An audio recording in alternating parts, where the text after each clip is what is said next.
In today's video, I'll show you how you can zoom images in PowerDirector. So let's get started. So here we are in PowerDirector, and now to zoom into this image is that we simply need to click here on this image on the timeline. And in here, once you click on that, you will now see these settings right here in the top left.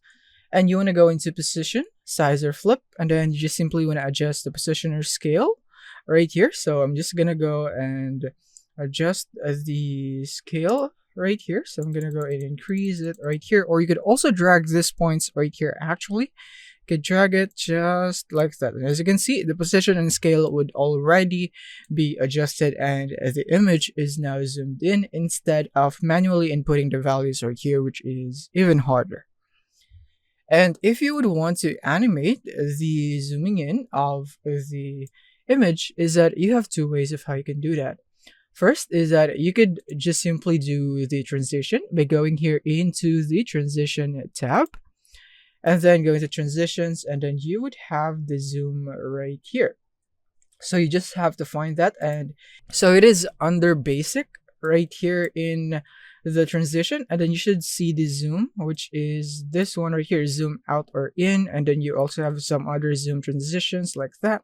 So let's just say go for zoom out or in and put it at the beginning, and then you would now have this effect. As you can see, there is now a zoom in effect.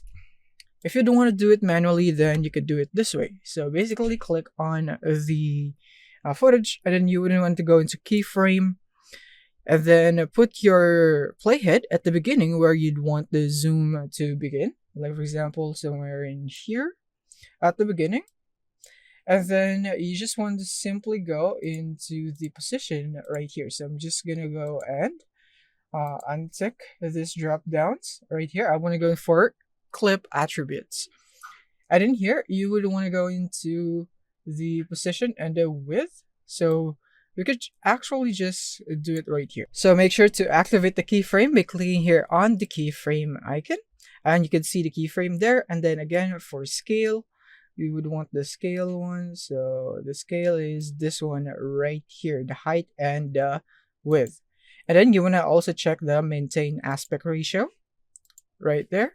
And then now you would want to put another part of the video, or where you'd want the transition or the zoom to end. Let's say this one right here, about this time in the footage. And now I'm gonna go for the position and then height and width. So I'm gonna go and modify that right here, or I could just click here after I clicked here. So I could now adjust the zooming in right there. So let's say like that, and then you'd be able to see an arrow on how the image would move, and when we play it, we will now have like that. So that's it. And then you could also add ease out to make it smoother, or ease in if you don't want to. So that's it. Thank you for watching, and see you in the next one.